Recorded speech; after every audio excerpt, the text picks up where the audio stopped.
Good morning. I'm Muriel Bowser. I'm the Mayor of Washington, D.C. We are here at Reagan National Airport to provide an update on the tragic events of last night. I'm joined by U.S. Transportation Secretary Sean Duffy, D.C. Fire and EMS Chief John Donnelly, American Airlines CEO Robert Eisen, the MWA, the Metropolitan Washington Airports Authority CEO Jack Carter, United States Senator Mark Warner, United States Senator Tim Kaine, U.S. Representative Don Beyer, as well as the Chief of the Metropolitan Police Department, Pamela Smith. And we are joined by first responders from across the Metropolitan Washington region. I speak for all of us when I say, and certainly all Washingtonians, how very sad we are for American Airlines, for the United States Department of Defense, and for all Americans for the loss of life that happened with the collision of these aircrafts.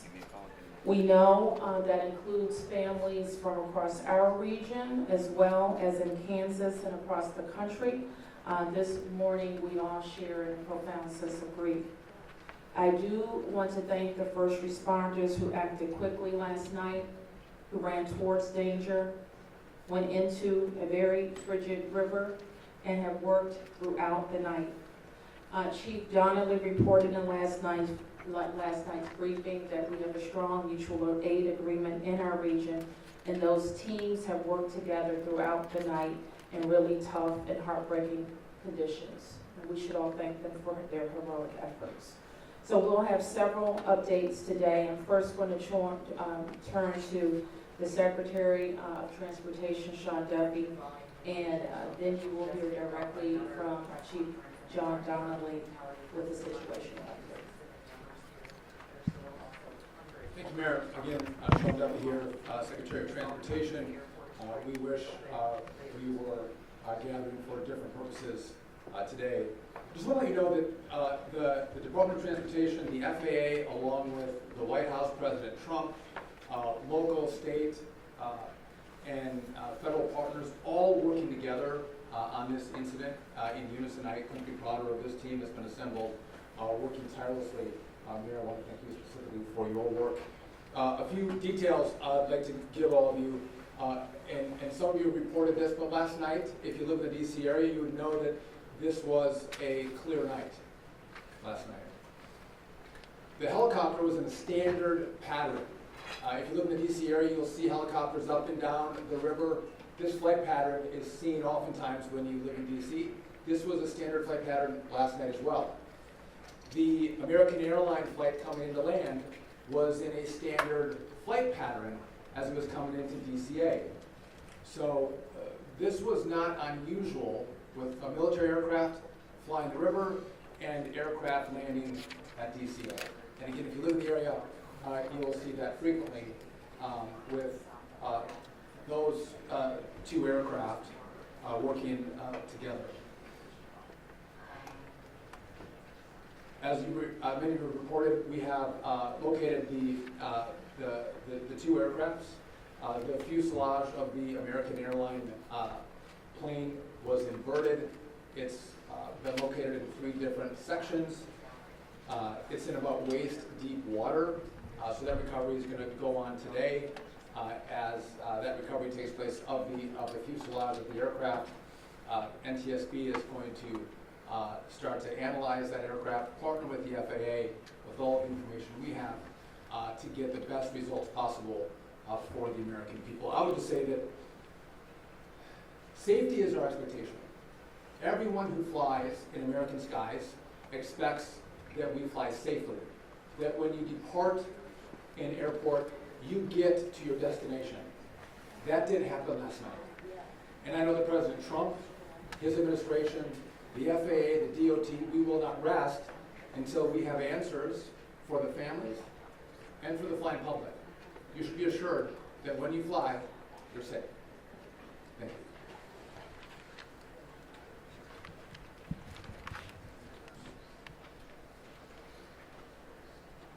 Thank you, Secretary. Thank you, Mayor. I'm joined today with Fire Chief Bonnet from the Metropolitan Washington Airports Authority, and I'm John Donnelly, Chief of the Columbia Fire and EMS Department. Last night at 8:48, the control tower sounded an alert, which alerts responders to respond to a report of an aircraft crash on or near the airport. That sets off an immediate response from the Airport Authority Fire Department, from the District of Columbia and Metropolitan Harbor Patrol fire boats and other fire boats on the river in order to support that type of operation. Very quickly, this call escalated. It became, the responders realized that they had a plane crash and immediately escalated to a response that ultimately included about 300 people last night. These responders found extremely frigid conditions. They found heavy wind. They found ice on the water, and they're operated all night in those conditions. I'd like to take a moment to acknowledge the agencies that responded in addition to D.C. Fire and EMS and Metropolitan Washington Airports Authority, Montgomery County Fire Department, the Prince George's County Fire Department, the Charles County Fire Department, the Baltimore County Police Department, the Anne Arundel County Fire Department, the Alexandria Fire Department, the Arlington County Fire Department, the Fairfax Fire Department, the Prince William Fire Department, the Baltimore City Police Department, the Maryland State Police, the Maryland Natural Resources Police, the Department of Defense, the Joint Base in Bowling Fire Department, and the staff there, the U.S. Army, the U.S. Coast Guard, the United States Park Police, the Metropolitan Police Department, the FBI, and the NTSB. Despite all those efforts, we are now at a point where we are switching from a rescue operation to a recovery operation. At this point, we don't believe there are any survivors from this accident, and we have recovered 27 people from the plane and 1 from the helicopter. The District Office of the Medical Examiner has a lead on reuniting these bodies and these people with their loved ones, and we will continue to work to find all the bodies and collect them and reunite them with their loved ones. We should also acknowledge that the Virginia Medical Examiner and the Army Medical Examiner are involved in this operation and a very important part of getting people identified. So.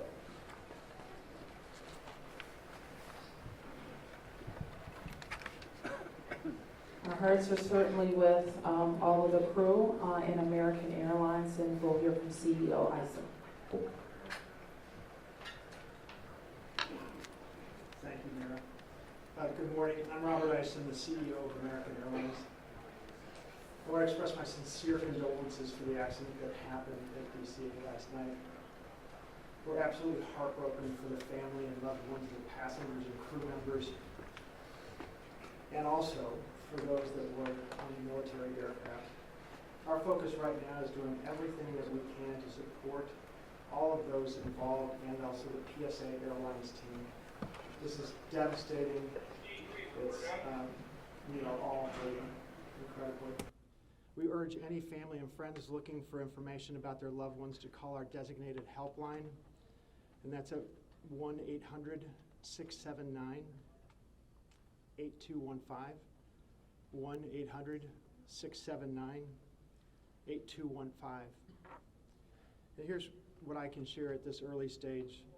American Eagle Flight 5342, operated by PSA Airlines, traveling from Wichita, Kansas to Reagan National Airport, was involved in an accident just before 9 p.m. local time on final approach into Reagan National.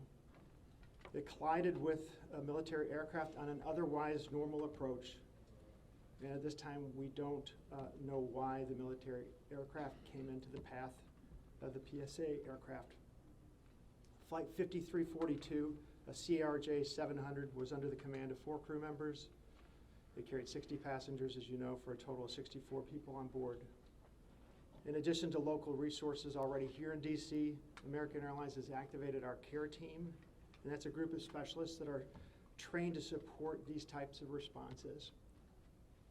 These team members are on site or arriving soon, And additionally, we have members of our GO team that are on the ground here in D.C., and they're being deployed with resources to do everything that we can to take care of the needs of the families and the loved ones of the passengers and crew members. And that is our sole focus. And we're so grateful for the first responders. They've been working through the night, courageous efforts. And we're actively working with local, state, and federal authorities on emergency response efforts and closely coordinating with PSA Airlines as they cooperate fully with the NTSB on the investigation. I know that there are many questions. And at this early stage, I just won't be able to answer many, but we'll provide additional information as it comes. Thank you.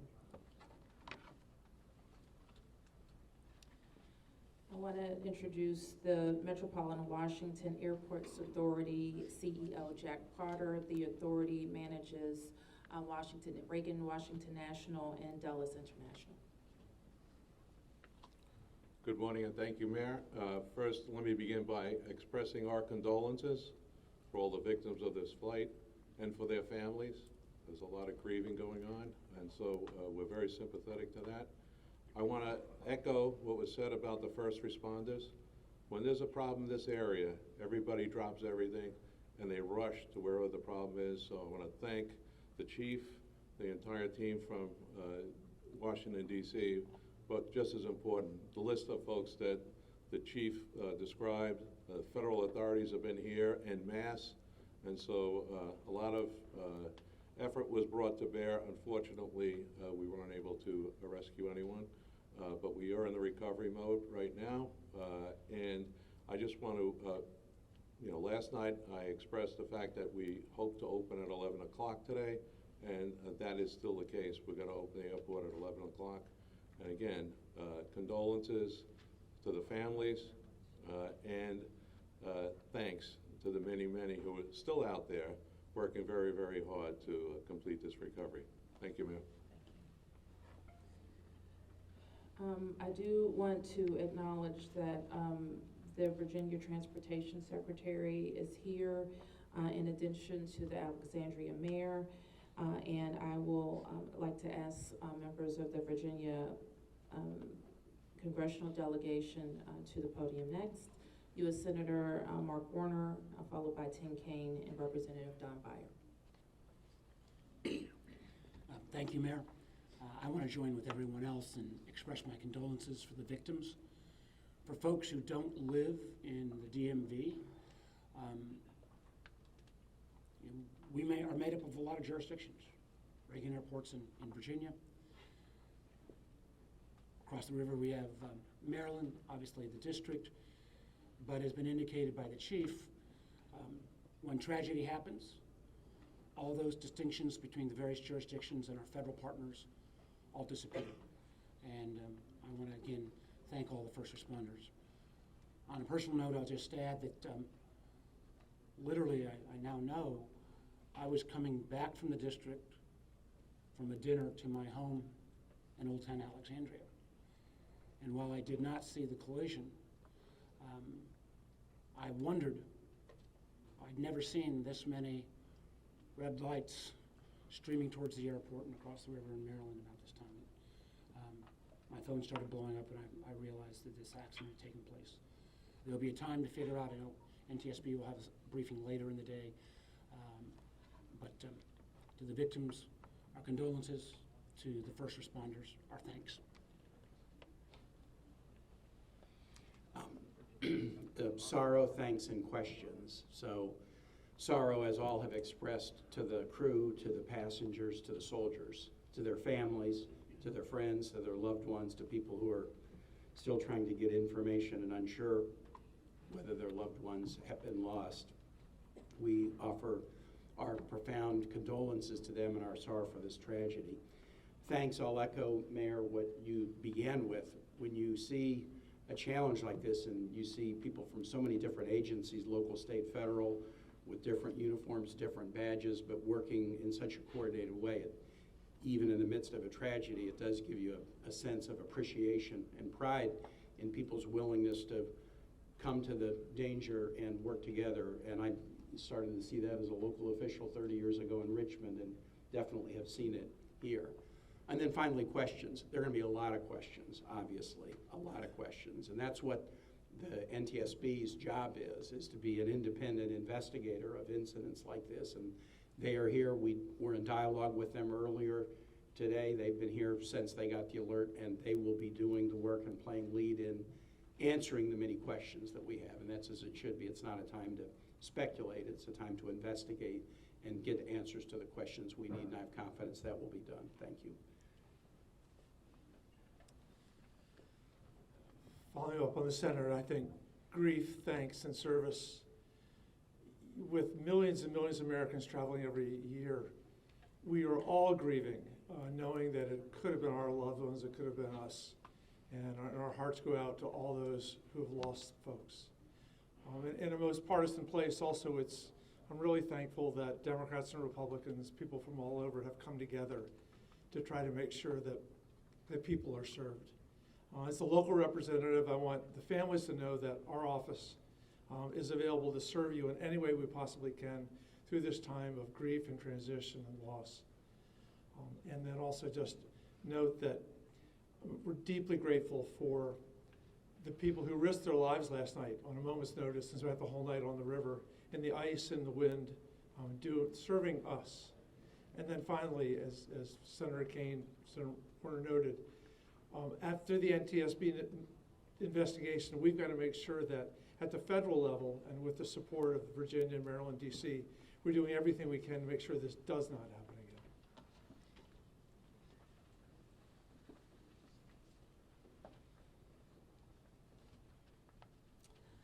So with that, it's been said already that the National Transportation Safety Board becomes the lead agency in the investigation.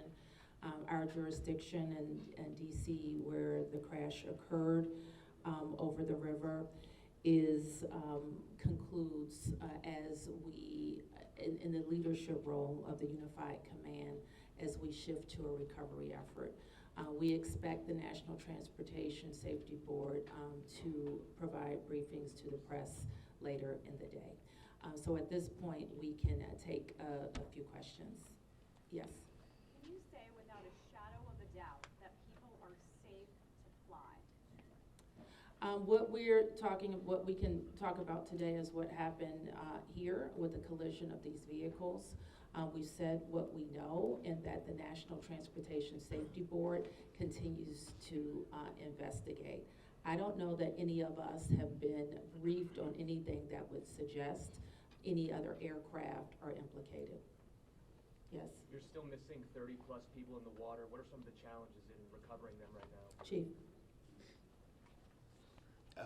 So the rescue operation, or the recovery operation, goes on. It's a lot of touch and feel in the different parts of the plane or in the helicopter, and the crash area is a little spread out, so we've got some work to do. And I think it's a pretty normal type of situation. I don't think it's extraordinary. How spread out is this debris field?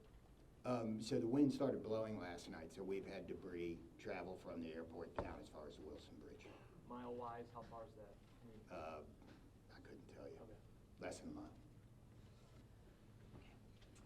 This is a question for CEO Carter. You're going to open the airport at 11 o'clock this morning.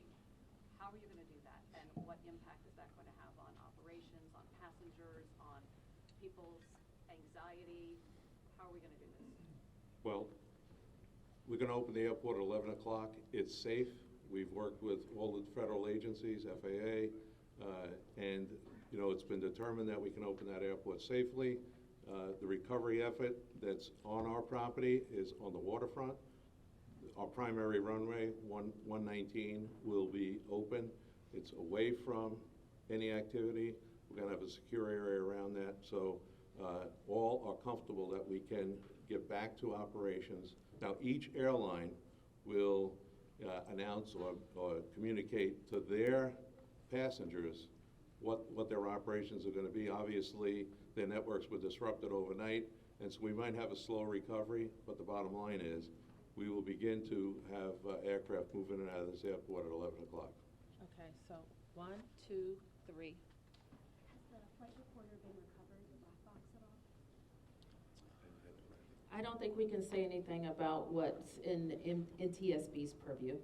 You mentioned the airport opens 3 hours from now. There's a lot of helicopter traffic from the military, U.S. Park Police and all that. Will helicopters be flying right through here as well, beyond the recovery efforts? I don't know the answer to that. Jack, do you have anything to add? We don't have anything to add about that. Yes. This is for Secretary Duffy. Can you reassure Americans that the U.S. still has the safest airspace in the world? So the question is, can I guarantee the American flying public that the United States has the most safe and secure airspace in the world? And the answer to that is absolutely, yes, we do. We have early indicators of what happened here, and I will tell you with complete confidence, we have the safest airspace in the world. What's next? When it comes to informing these families who've tragically lost their loved ones, what has that looked like so far? Have any of them been informed? The flight manifest, is there any details you can provide on that front? Can you add anything? All I can say is that we have published the 1-800 number. We have family assistance centers set up here in DCA. We do in Wichita as well. I'm not at liberty to give the number of families that have been that have used those services, but we are making that use. We have over 100 team members that are either here or on their way that are specially trained to work with family members, handle travel arrangements, hotel arrangements, incidentals, to make sure that we're taking care of people in any way that they can. As you know, as our teams are hurting and suffering, as our passengers and their families need assistance, we're doing everything we can. I don't have any more information on that right now. Mayor? You next. Chief Donnelly, can I ask you to describe the next phase of the investigation? How confident are you that you'll be able to recover all 67 of these bodies? And can you speak to some of the debris that's also being pulled out of the river? We understand there are some suitcases, some other things that have been pulled out from the river. And I would like to ask anyone here, perhaps the Transportation Secretary or Mr. Isom, if we know anything about these victims, age ranges, nationalities, anything of that nature. So the next phase of this operation is going to be led by the NTSB. All of us are working together, though, to search the area and find the victims. I'm confident that we will do that, and that will take us a little bit of time, though. It may involve some more equipment. As far as the things being collected, I don't have personal knowledge. I know that we have been collecting debris that you would expect to see from a plane. Okay. Anything about the victims? So the question is about the victims. The NTSB is going to lead that portion of the contact with the victims.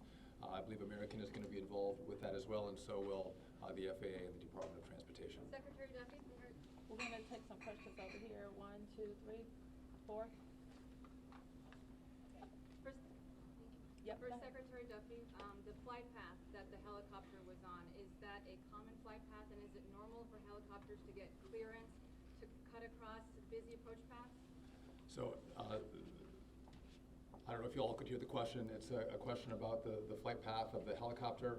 I don't want to go into too much detail about the information we have from the FAA, but obviously it is not standard to have aircraft collide. I want to be clear on that. But prior to the collision, the flight paths that were being flown from the military and from American, that was not unusual for what happens in the DC airspace. And as this investigation moves forward, we will be able to provide more information to you about the details of that statement. I wanted to follow up on that question regarding the flight path, because you said it's standard. So can you speak to the conversations with air traffic control? Were there blind spots here? I don't know if you can expand. So the question is, were there blind spots with air traffic control? I don't want to make statements about that. I don't lead into that answer. But again, I think whether it was air traffic control, whether it was military aircraft, helicopters, or the American flight, everything was standard in the lead up to the crash. Now, obviously, something happened here. You'll get more information and more details as this investigation moves forward. We'll learn what happened. But again, those who live in the DC area, we see military helicopters fly up and down the river. It's a standard path that they fly. They're used to aircraft landing at DCA, and there's a procedure in place because this happens every day. Something went wrong here. I look forward to the time and point when we can give you that information, but I don't want to comment on that right now. Okay, next. Senator Kane, Senator Warner, you all have been, very vocal about your concerns about busy runways here, air traffic. I know it's still early in the investigation. I'm just curious, any steps that you all plan to take to address that? We have raised this issue continuously. We've got very busy airspace. I think we will ask questions, but at the appropriate time. We are in this period right now where families are still being notified. We're trying to figure out what happened. There'll be time for those discussions, I think. Yeah, I'd just say the same thing. We've been pretty plain about our concerns, but it isn't a good time to speculate right now. We have faith that the NTSB will provide the answers about this. Okay, you four up here, and I'm going to take three in the middle, and then we're going to have to wrap. 1, 2, 3 after this young man. Thank you, appreciate it. Chief, I know, again, I can imagine it must be traumatic for your first responders to have to deal with this. How are they doing right now, and are you all going to be offering any services to help them as they process this? So thank you for the question. Our first responders are resilient people, but yes, this call will be hard for them. Our peer support teams are already engaged with the responders, and we'll be following up on that to make sure that they're okay. But I think the concern is real. Okay. Thank you, Ms. Barry. What kind of communication was there between the helicopter and the tower, the plane and the tower, and the helicopter and the plane? I don't want to say too much on the communication between the helicopter and the tower and the airline and the tower, but I will say this: there was communication. It was I would say standard communication. So there was not a breakdown, if that's your question, in communication between the military helicopter and the American Airlines flight. There was communication between the aircraft and the tower. Was the plane aware there was a helicopter in the area?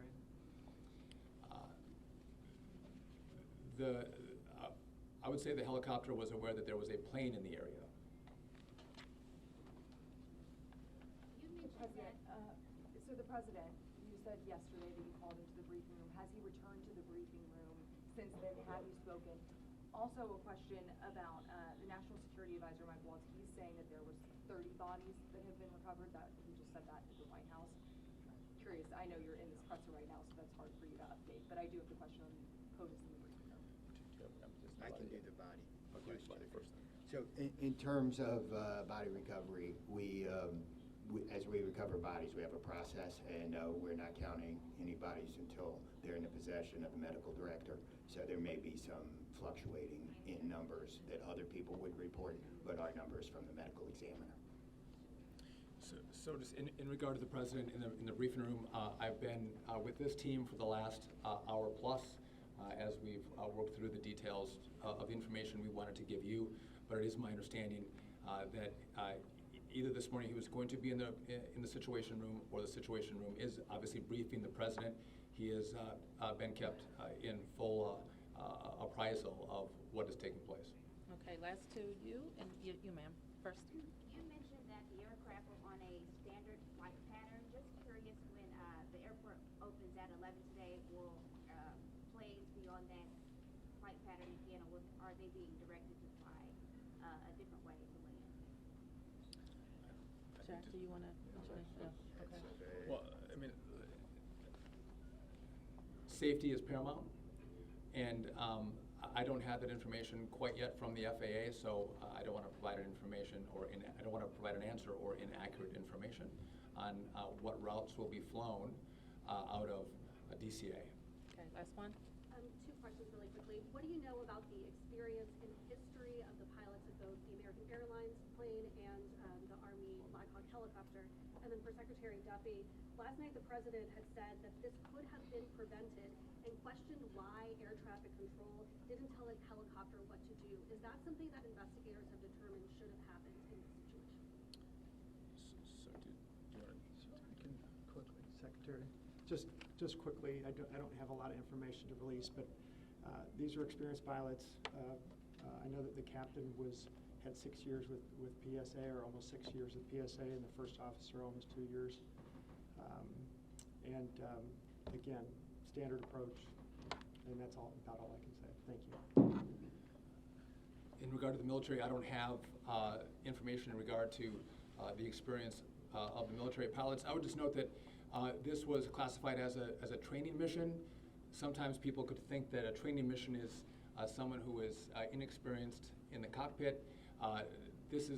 We call these missions that are flown in the D.C. area, as our pilots are getting hours in experience, training missions. So don't read into that we had how many hours the pilots on the military aircraft had. And you had another question for me that was.